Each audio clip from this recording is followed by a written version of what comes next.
Nós vamos começar essa aula com essa dança moçambicana aqui, para encher o nosso coração de alegria, que o Miyakoto traz para nós na rede social dele, esse poeta moçambicano tão importante da atualidade.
Nós vimos aqui que eles não estavam falando português, né? A gente sabe que no Brasil nós não temos outros dialetos, nós só usamos a língua portuguesa. Mas não ocorre o mesmo em outros países lusófonos, principalmente na África, né? Em Portugal também só a língua portuguesa. Mas na África nós temos dialetos que estão ali permeando a cultura deles, tanto quanto a língua portuguesa. Mas esses países que a gente viu na aula de 15 dias atrás, realmente são países que têm a língua portuguesa como oficial. Tá? Isso não quer dizer que o povo também não se expresse em outras formas, em outros dialetos, certo? Espero que vocês tenham visto aí a relação. Perceberam relação com a cultura brasileira? Não? Na dança, na expressão? Esse tambor, essa sonoridade que tem no Brasil, vocês acham que tem a ver com isso daí? Tem, né, Gustavo, Aline? Gustavo e Aline sempre participando. Eu não esqueço disso, hein? Lembrem-se que na sede a gente tem que digitar a nota de vocês e a participação ela é muito importante, alunos participativos, tá? Não basta ligar o celular na aula, tem que participar. Então vamos ver os objetivos dessa aula aí, Giovana. Relacionar como realidade cultural lusófona as produções em língua portuguesa, na África e no Brasil. Então, a gente tem que fazer essa relação mesmo. As produções em língua portuguesa, elas expressam um ser humano que tem uma cultura próxima. Considerar indícios de valores presentes na contemporaneidade, manifestos na tessitura de um texto. Olha, tessitura de um texto, o que é tessitura? É tecido, vem da palavra tecer, tecido. Então, o tecido ele é feito de fios. Os valores presentes na contemporaneidade, ou seja, no mundo atual, estão presentes num texto. Também os valores, olha, a terceira habilidade aqui, olha, relacionar textos literários no momento de produção. Então, qualquer texto desses que vocês escolheram para a leitura, vocês têm que considerar o contexto de produção na produção do texto. Ele foi feito por alguém em algum momento da história, em algum lugar. E todo esse caldo cultural está presente no texto. Não tem como dissociar um texto do seu ambiente de produção, tá certo? Outra coisa, analisar criticamente as relações entre poesia da modernidade e a construção do mundo atual. Então, esse olhar crítico, esse olhar reflexivo que a gente tem que ter quando nós tratamos o texto literário como qualquer outro texto, né? E entender que há relação entre a poesia, essa produção, e a construção do mundo atual, inclusive a construção da própria pessoa que somos nós. Não tem como ficar igual depois de compreender, de ler, de saborear um poema, por exemplo. Você se torna outro. E nós vamos começar a nossa apresentação. Alguns poemas a gente vai trabalhar de forma mais atenta, outros a gente vai se prender à musicalidade do poema, ao ritmo, à locução, tá certo? A Bruna Campos, o pessoal da terceira série B deve ter enviado também para a professora Nádia, e quem sabe a gente combina aí um sarau, todos nós juntos, com as produções das turmas todas, hein? Isso vai ser bem bacana. Vamos trabalhar um pouquinho a oralidade nessa aula. Por que essa atividade ela tem esse nome, né? Expressividade na leitura e opinião? Por que expressividade na leitura? Alguns alunos até me questionaram, eu não posso mandar só por escrito o poema? Bom, mas se eu quero desenvolver no meu aluno a competência da oralidade, eu preciso trabalhar a mesma. Não tem como desenvolver oralidade na escrita apenas. A escrita ela é uma outra competência, a competência da produção escrita, é a competência escritora. Por que o trabalho da competência da oralidade na escola? Porque no mundo nós precisamos nos expressar formalmente muitas vezes, ou algumas vezes. É diferente quando nós nos expressamos informalmente, estamos ali com os familiares ou amigos e colocamos a nossa opinião ou discutimos algum assunto. Se nós estamos num ambiente formal, parece que aí a nossa adrenalina já nos trava um pouquinho, né? Por quê? Porque o corpo percebe que nós estamos numa situação de perigo. E a adrenalina é algo ancestral, que é um hormônio que o nosso organismo libera, entre outros, para nos dar capacidade de sair correndo. Então, quando um homem lá das cavernas via um animal perigoso, a adrenalina, ela liberta na corrente sanguínea, ela dá presteza ao movimento. Então, as pessoas saem correndo com mais facilidade, ou têm atitudes frente ao perigo. Nós carregamos essa herança dentro de nós. Então, quando estamos em perigo, sentimos um friozinho na barriga, a face ruboriza de alguns, ficamos atrapalhados, não vêm as palavras na cabeça. Então, a escola é um momento em que a gente tem que se colocar formalmente para falar algo. Por quê? Para criar essa musculatura necessária ao enfrentamento da vida que virá. Seja de maneira, às vezes até não tão formal, mas necessária, uma discussão séria que você tem em algum ambiente, uma colocação que você tenha que fazer, e você precisa de ter esse mecanismo dentro de você já desenvolvido. Então, toda essa vergonha que a gente passa, essa exposição emocional, ela não é negativa, ela é positiva. Por quê? Porque ela forma em nós, ela forja em nós um músculo emocional, se eu posso chamar assim, algo dentro de nós que ninguém vai tirar. Então, no decorrer da sua vida, quanto mais você se expuser e sofre por isso, não pensa que não causa sofrimento, mas melhor para você, tá certo? É por isso que a gente trabalha isso na escola. Então, agora a gente vai ouvir aqui a locução da Bruna e esse poema do Tony Checa, Batucada na Noite. Vamos lá e sentir o ritmo africano aí, olha que delícia. Poema Batucada na Noite de Tony Checa. Bissau cresce quando o sol desce, vem com o fio da noite e só adormece quando amanhece. O álcool, o weekend, inflama um corpo cheio de adornos. Na noite, há insônias, insônias de muitos nomes. Não é só um mote, aqui é funk, a merengada e antilhesas na madrugada.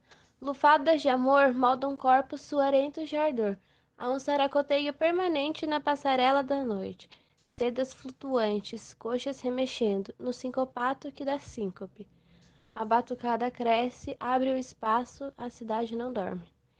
Eu escolhi esse trecho do poema Batucada na Noite, que é um poema guineense, porque através dele é possível ver que há rastro dessa cultura aqui no Brasil também, como o funk que ele cita, a batucada que nós temos no carnaval, e também se assemelha muito por dizer que é uma cidade que não dorme, e aqui no Brasil também é um lugar muito agitado, um país muito agitado. Muito bem, olha que bacana essa colocação da Bruna. Ela trouxe para nós um pouquinho da Guiné-Bissau, que é um país lusófono. A gente trabalha nesse poema aqui, a gente não, né? A gente pode observar o trabalho do Tony Checa em trazerem para nós quase que o odor, o aroma do ar, da música, da dança. Muito bom mesmo, né? Palminhas mesmo. Eu amei isso, gente. Olha que coisa bacana, ele vai descrevendo a noite. A noite não é parecida aqui no Brasil, como ela colocou, é assim, olha, o álcool, o weekend. O weekend ele trouxe uma palavra americana, veja como a globalização traz o inglês para todo mundo, né? Corpos inflamados, e aí ele vai trabalhando toda a sensação humana numa festa. E até tem um trechinho aqui que ela não leu, que ele fala do Paco Rabanne, Chanel, são perfumes, suor, coisas que se misturam. O Old Scotch, ou seja, a bebida, o whisky que ele coloca aqui. E a batucada cresce, abre o espaço e a cidade não dorme. Muito bom, hein? Descrevendo esse ambiente que nos é tão familiar. Alguém quer fazer alguma colocação? Estão abertos, podem me interromper a hora que vocês quiserem.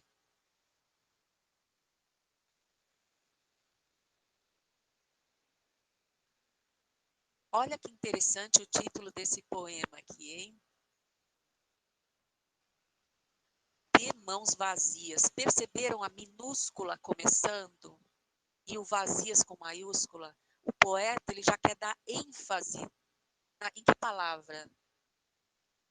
Vazias, né? Nesse adjetivo aí que está qualificando as mãos. Como são as mãos? São vazias. Elas não têm nada. É a pobreza. É você não ter bens materiais, é você não ter segurança. Você está com as mãos vazias. É muito forte esse título. E o Jofre Rocha é um poeta angolano que a Bárbara que escolheu para nós. Claro que a gente não conhece, né? Eu também não conhecia. E foi um prazer ver esse poema aqui e vamos ter essa beleza aqui da locução de vocês aqui conosco. De mãos vazias, de Jofre Rocha. As mãos trago-as vazias, só nos olhos conservo o sonho, e no íntimo guardo recordações amargas do gênero dito humano. As mãos trago-as vazias, mas volto rico de presentes para todos vós, camaradas. Minha bagagem de escravo forro, ei-la, um punhado de folhas soltas contendo meus versos tristes, sabendo a fome e maresia. As mãos trago-as vazias, e minha bagagem são só versos tristes. Mas para vós, camaradas, trago um peito aberto para as dores do nosso sofrer. Trago os braços abertos para a solidariedade de um abraço. Volto de mãos vazias sim, camaradas, mas nos olhos conservo o sonho.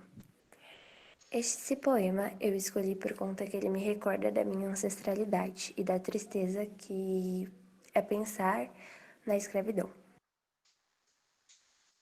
Poema angolano, uma realidade que a Bárbara trouxe para nós, fantástica. Começa com minúscula, olha, as mãos trago as vazias. O que ele traz? Ele traz dentro de si, nos olhos.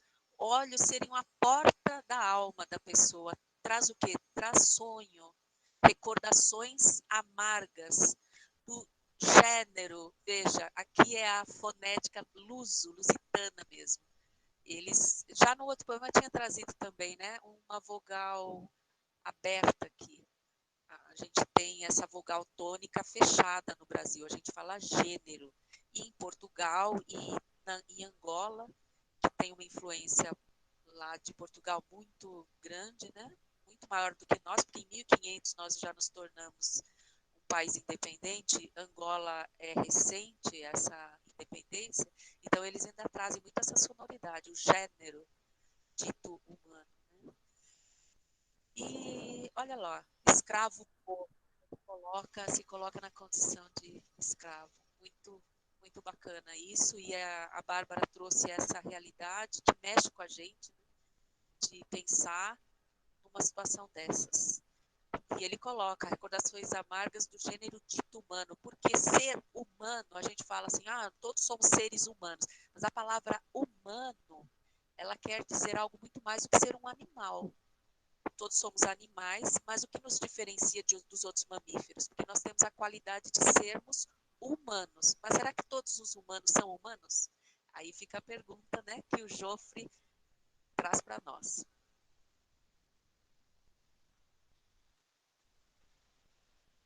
Aqui a gente vai trazer um poema. Gente, eu escolhi essas imagens, não tive tempo nem de colocar as referências das imagens, mas eu busquei trazer também uma expressividade aqui no nosso olhar.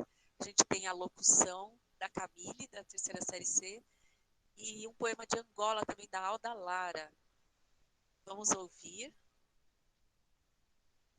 O nome do poema que eu escolhi é Rumo, da autora angolana Alda Lara, e o trecho escolhido foi: Vamos, companheiro, é tempo, que o meu coração se abra à mágoa das tuas mágoas e ao prazer dos teus prazeres, irmão. Que as minhas mãos brancas se estendam para estreitar com amor as tuas longas mãos negras, e o meu suor se junte ao teu suor, quando rasgarmos os trilhos de um mundo melhor. E eu escolhi esse trecho porque fala sobre empatia, igualdade entre raças e uma busca por um mundo melhor. Olha que bacana, Camille, muito bem. A gente vê mesmo esse valor da empatia, que é um valor muito falado hoje em dia, mas muito difícil de ser praticado. É você conseguir se colocar no lugar do outro e sentir o que o outro está sentindo. Não é consolar o outro. Consolar o outro, às vezes, é muito fácil e superficial. Ai, tadinho, você tá triste? Tá, vem aqui comer brigadeiro. Ó, eu trouxe um brigadeiro, vamos aqui, dou um abraço e acabou. Muito mais, né? Às vezes você não tem nem o que dizer, mas é você olhar e se colocar no lugar da pessoa, sentir junto com ela, e aí esse sentimento, ele ultrapassa, né? Ele sai de mim para você, de você para mim, e isso deixa o ser humano consolado. É isso aí. E me remeteu também ao primeiro slide, né? Aquele casal, a menina mais branquinha, o rapaz negro, os dois abraçados, olhando o continente africano. Isso daí é muito bacana você trazer isso aqui. As mãos brancas se estendem para estreitar com amor as tuas longas mãos negras.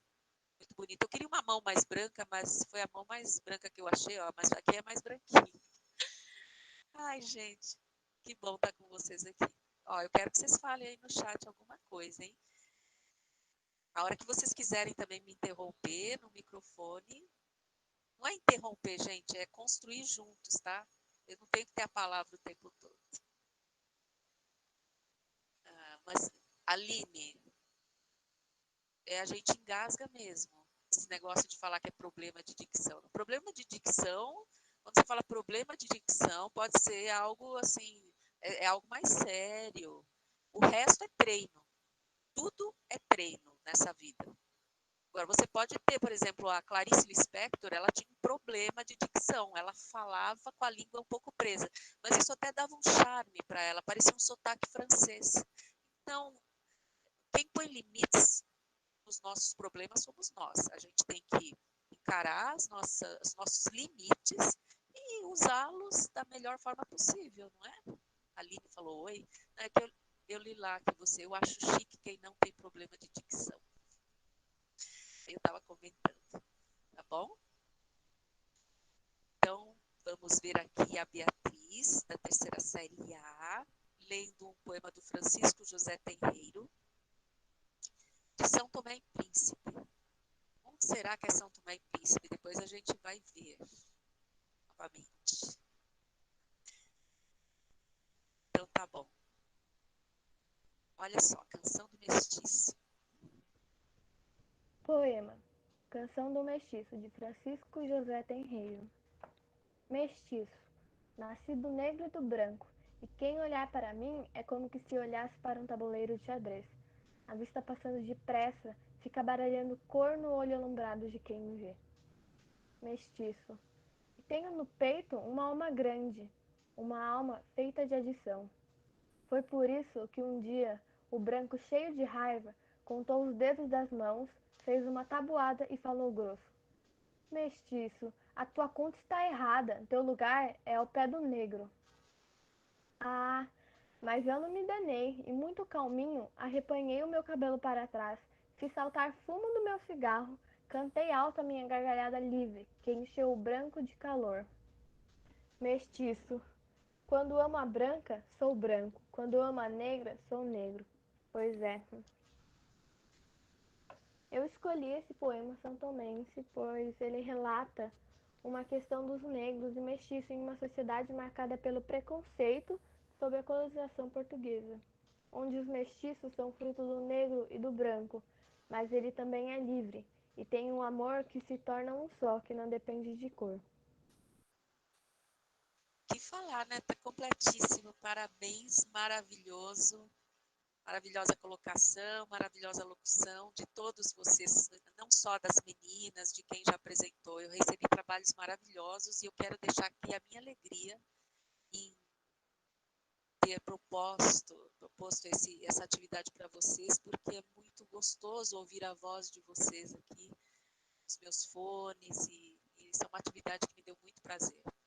Eu procurei montar aqui a apresentação, muito carinho, tentando ilustrar um pouquinho do que foi falado, e que a gente percebe, né, na poesia africana muito essa presença do conflito, né, branco, colonizador e o negro, de uma maneira, o colonizado, aquele que tem que se submeter ao colonizador, e ele enfrentando, né, mas eu não me danei.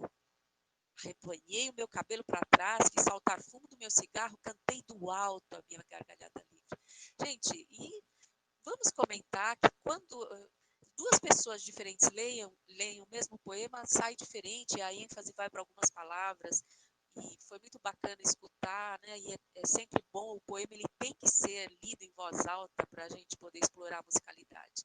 Quando ela falou lá, fez uma tabuada, falou grosso, mestiço, a tua conta está errada. Muito bacana, parabéns, Beatriz. Parabéns para todos. Agora, a gente vai ter aqui a participação da Maria Júlia e do Gustavo, da terceira série C. Vamos lá. Momento sexto. Desabafo. De Vera Duarte. Vai e grita pelas achadas imensas, que a vida se conquista contra a violência e a morte. Diz do amor que brota das areias, do mar solitário, do abraço fecundo que nasce dos confins de nossos seres. Diz tudo, mas não diga que te amei e que te amo, pois chega a minha morte pela recusa. Não quero morrer duas vezes.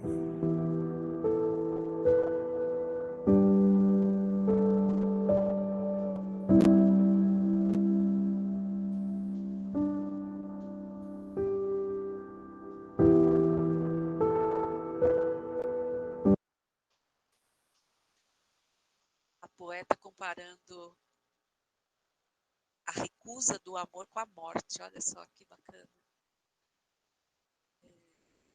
São poemas de fácil entendimento, né? A gente não tem tanta dificuldade. Ele é um poema mais tranquilo, a gente tem dificuldade, né? Vocês concordam comigo? Amor que brota das areias, do mar solitário. Então, ela se coloca aí na imensidão de uma praia. A areia é algo quente, é algo também seco, mas que quando vem o mar fecundo aí, faz nascer o amor. Como um abraço, olha que coisa bonita. Muito bem, de Cabo Verde.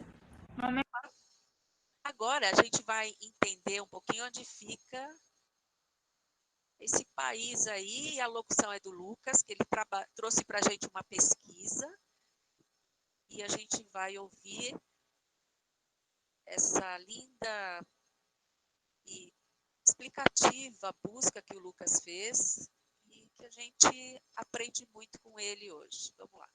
Eu escolhi o Cabo Verde, Ana. O Cabo Verde, oficialmente República de Cabo Verde, é um país insular localizado num arquipélago formado por 10 ilhas vulcânicas na região central do Oceano Atlântico, a cerca de 570 quilômetros da costa da África Ocidental.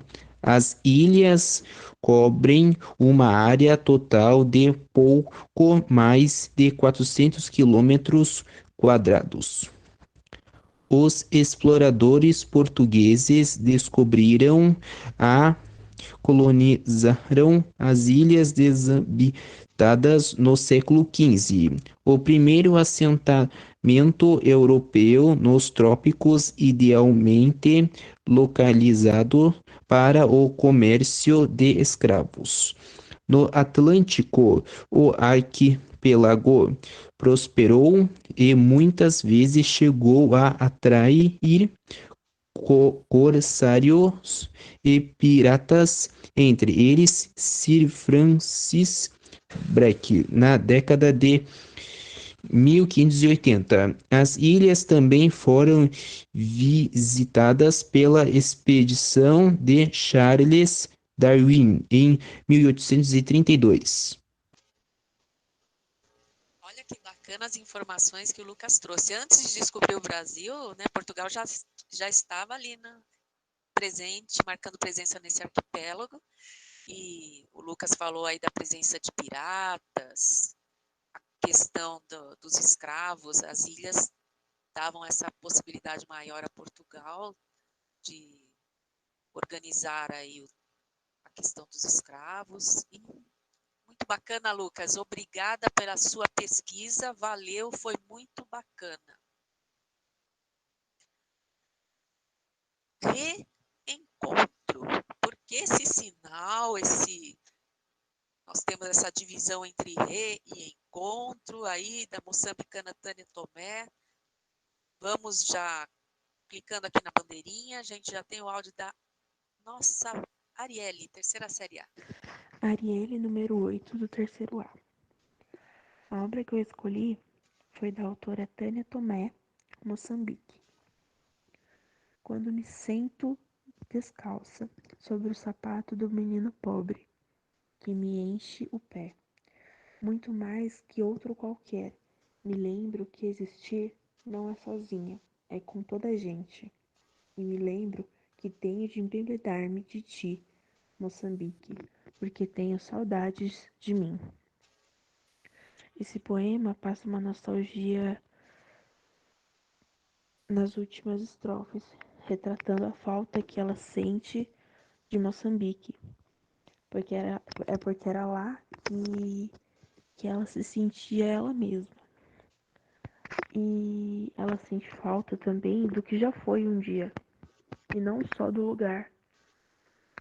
E foi por isso que eu escolhi esse poema. Perfeito comentário, né? Porque tenho saudades de mim, esse buraco na alma que às vezes todos nós sentimos.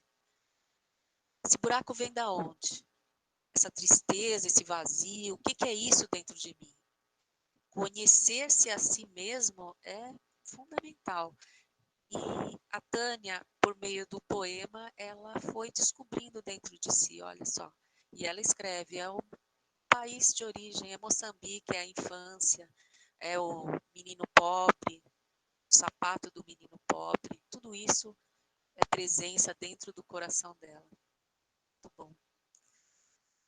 Parabéns aí, Arielle. Agora a gente vai trabalhar um poema que foi dos primeiros a serem enviados, da Mariana. E prestem atenção aí. O meu poema, ele chama Identidade, ele é um poema moçambicano e ele é da minha couto. Preciso ser um outro para ser eu mesmo. Sou grão de rocha, sou o vento que a desgasta. Sou pólen sem inseto e areia sustentando o sexo das árvores. Existo assim onde me desconheço, aguardando pelo meu passado, receando a esperança do futuro. No mundo que combato, morro. No mundo por que luto, nasço. Eu escolhi esse poema porque acredito que estamos lutando no momento pelo nosso mundo, né? Lutando do jeito que é possível, que é ficando em casa. E um dos sentimentos que mais temos no momento é a esperança por um futuro de poder voltar a abraçar nossos parentes e amigos, assim como a gente fazia antes. Esse poema ele traz uma temática interessante, né? Que a nossa colega aí, a colega de vocês, a minha aluna linda Mariana, tão bem colocou para nós. É um momento que a gente tá se reinventando em muitos aspectos, né? Eu aqui dando uma aula nesse silêncio, vocês aí, isso tudo mexe muito com a gente. Então, mexe com o quê? Com nossa identidade, com quem nós somos e aquilo que nós vamos enfrentar, com quem nós seremos, aquilo que fica, né? Esse futuro próximo, ou esse eterno presente, a gente fica perdido um pouco nessa situação que a gente está. Então, esse poema aqui eu escolhi trabalhar um pouquinho mais para a gente poder entender, né, trabalhar essa construção também dos sentidos, não só a musicalidade, mas um pouquinho mais da construção do que o poema traz para nós. A experiência de alteridade, essa palavra aqui, alteridade, quer dizer o outro, o alter, vem do latim, o outro. É essencial para que a identidade seja estabelecida. Aqui nessa primeira estrofe ele fala isso, ela, né? Desculpa, ele, é Miyakoto. Parece que é mulher, mas é ele. Preciso ser um outro para ser eu mesmo. Olha a empatia que já foi falada aqui. O eu poético surge como alguém que traz em si elementos antagônicos, podendo concentrar ao mesmo tempo duas realidades distintas. Então ele traz essas antíteses, olha, sou grão de rocha, sou vento que a desgasta. Sou rocha, sou vento. Dentro de nós temos contradições, nós temos sentimentos antagônicos, sentimentos que se opõem muitas vezes. Nessa alternância de perspectivas, passado e futuro parecem se cruzar, sugerindo que a construção de uma identidade futura, quem vou ser eu, o que eu serei amanhã, parte de um diálogo com o passado. Então, o poeta sugere essa perspectiva para nós, passado e futuro, ou um eterno presente. Nós o que somos? Somos um eterno, vivemos um eterno presente. Grande parte dessa identidade que ora se constrói na África pós-colonial passa por aspectos temporais, históricos e culturais. Então, nós temos que entender em que situação esse poema foi escrito. A produção dele se deu num contexto de recém-revolução, ou seja, momento pós-colonial, uma busca de identidade do povo. Mas não dá para eu pensar no futuro se eu não olhar o passado, se eu esquecer que eu fui colônia, se eu esquecer a minha raiz lusófona ou luso mesmo, africana no caso. Eu tenho que saber que eu sou uma mistura disso. Eu tenho que entender quem fui para saber quem serei. Ou esse entendimento aí de Santo Agostinho do eterno presente, que é importante aqui nesse poema. Nascer e morrer assumem contornos simbólicos, apresentando a perspectiva do renascimento. Então, a gente vê aqui no fim, né? No mundo que combato, morro. No mundo porque luto, nasço. Então, a gente passou da revolução mesmo armada, que a gente sabe que a colonização ela se deu de forma violenta, né, nos países africanos, então de combate armado. Nesse combate, eu morro. Eu morro porque morreram amigos meus, porque morreram meus parentes, ou porque talvez eu mesma tenha morrido e sinta hoje uma pessoa incompleta. E essa perspectiva do mundo pelo qual eu lutei tanto e ainda luto, eu nasço. Então, a ideia de que eu vou renascer e reviver, ele traz isso para nós, essa identidade, a busca da identidade. Se no Brasil a gente tem Macunaíma, que é a forma como Mário de Andrade questiona a identidade, a gente tem aqui o Miyakoto trazendo um poema que também é na mesma temática. Este daqui eu vou trazer aqui essas formigas para você. Vamos ver por quê? Vamos entender o que essas formigas têm a ver. Eu escolhi o poema Aforismo, do José Craveirinha, que, assim, havia uma formiga compartilhando comigo o isolamento e comemos juntos. Estávamos iguais, com duas diferenças. Não era interrogada e, por descuido, podiam pisá-la, mas aos dois, intencionalmente, podiam pôr-nos de rastros, mas não podia ajoelhar-nos. Eu escolhi esse poema porque a vida é mais ou menos assim, né? Tipo, tá todo mundo ali junto, a gente é tudo igual. Independente de qualquer coisa, todos somos iguais. E eu achei muito interessante esse poema. E a Pro não colocou a locução de quem foi aqui, e eu agora não sei. Está presente na aula essa linda aluna? Pode falar para mim. Coloque no chat aí, mas eu vou arrumar, tá? Então vamos ver aqui um pouquinho desse, o que quer dizer, tá bom? Olha aqui, o que é aforismo? É o título do poema. Aforismo é uma máxima, é uma sentença que em poucas palavras a gente explicita uma regra ou um princípio de alcance moral. Por exemplo, quem tudo quer, tudo perde. Gente, é uma máxima, é uma forma de expressar aí uma moralidade, uma ideia moral. Vamos ver o que o Craveirinha, que é um moçambicano que ficou preso por conta da revolução em Moçambique, da luta armada para resgatar Moçambique de Portugal. O texto sugere o quê? Ele sugere uma recusa em repetir a retórica do colonizador e o desrespeito ao discurso de persuasão da superioridade branca. Ou seja, o branco queria impor a sua presença, o português, com seu modo de vida, a sua expressão, de todas as formas. E o africano se rebela querendo ter uma própria identidade, comandar o seu próprio país. Desrespeitar, então, esse discurso de persuasão, ou seja, o branco querendo, não, é melhor para vocês, é muito mais bacana Portugal comandar vocês e tudo mais. Claro, sempre tem o ônus e o bônus nas duas partes, né? Mas uma nação não surge se não pegar as rédeas da sua vida em suas mãos, né? O eu lírico do poema aqui reivindica a força do aforismo no ato de rebeldia contra o aportuguesamento. Então, veja só, ele quis chamar esse poema de aforismo, seria uma máxima, uma sentença que em poucas palavras fala da rebeldia de se tornar português. Não, eu não quero, eu não sou português, eu sou moçambicano, eu sou diferente, eu tenho influências portuguesas? Tenho, mas eu não sou português. E lutando por isso ele ficou preso. E na prisão, com certeza, ele olhou para uma formiga, porque ele descreve aqui, olha, havia uma formiga compartilhando comigo o isolamento e comendo juntos. Pode imaginar aí o Craveirinha preso e deixando cair migalhas e a formiga indo lá nas migalhas? E ele começa a pensar, estávamos iguais, eu preso e ela presa, nós dois comendo da mesma comida, da cadeia. Mas tínhamos duas diferenças. Ela não era interrogada, eu era. E por descuido podiam pisá-la, a mim não.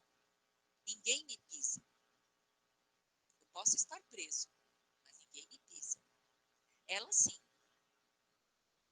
Ela não é interrogada, mas pode ser esmagada facilmente. Eu não. A mim ninguém esmaga facilmente. E ele continua. Mas aos dois, intencionalmente, podiam pôr-nos de rastros. Mas não podiam ajoelhar-nos. Qual é a diferença de nos pôr de rastros e nos fazer ajoelhar? Agora é com vocês. Agora quero escutar. Rapidamente, que nossa aula está acabando. 3 minutos. Vamos lá, gente. Vocês dormiram? Pelo amor de Deus, chat. Gustavo e todo mundo, cadê vocês? 29 aqui, vamos lá. Alain, Aline, Ana, Beatriz, Bianca, vamos lá dar a nossa opinião aqui. O que é pôr-nos de rastros, mas ninguém vai me fazer ajoelhar? Qual é a diferença disso? Alguma ideia? Pode falar. Aí, terceira série, vocês se expressam tão bem. Que coisinha mais feinha.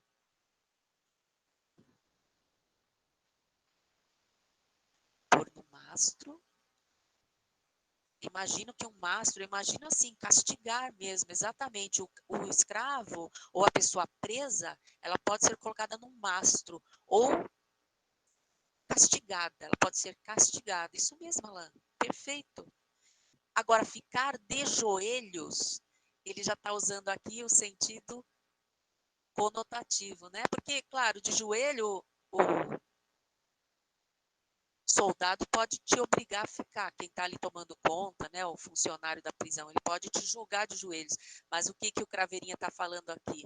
Não podiam ajoelhar-nos, ou seja, eu não me dobro, é resistir, é isso mesmo, Aline, é resistir, eu não fico de joelhos, você pode me esmagar no chão, me arrastar, né? Você pode querer fazer isso, mas você não vai conseguir, por quê? Porque eu não vou me render nunca. Gente, eu amei a participação de vocês. Aqui a gente tem algumas referências do slide que eu consegui pegar para nós. O certo é pegar de todas as imagens, tá bom? Coisa que eu não consegui fazer. Foi muito bom compartilhar com vocês. Só lamentei que eu não coloquei. Eu não sei se eu não coloquei porque a pessoa pediu para não colocar. Agora eu já nem me lembro mais, porque falei com tantos de vocês da segunda série. Eu adorei estar aqui com vocês e vamos pensar num sarau, hein? Um sarau poético que a gente possa fazer alguns artefatos culturais, ou você falando, ou produzindo um vídeo. Eu vou conversar com a professora Nádia e a gente pode fazer um sarau aí literário. O que vocês acham disso? Vamos combinar? Eu vou colocar o material de vocês no Classroom, nessa aula, e disponibilizar também a AP, que a gente conversou sobre isso, mas a AP ela foi feita por vocês e vocês precisam dos resultados, certo? Isso mesmo, Gustavo. Ninguém pode calar e ninguém calou os moçambicanos e os angolanos, porque como vocês viram no Mayombe lá na aula passada, na aula retrasada, é a narração aí do guerrilheiro que lutou. Obrigada pela aula também, João Daniel, foi um prazer estar aqui. E Alain, obrigada, sempre muito bom. Pena que vocês não conversam comigo, eu me sinto muito solitária, mas tá bom também.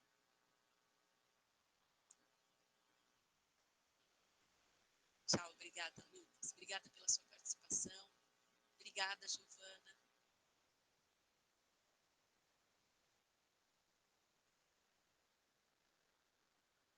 Quem não mandou ainda, mande, que nós vamos ter essa nota, tá bom? Isso vale nota.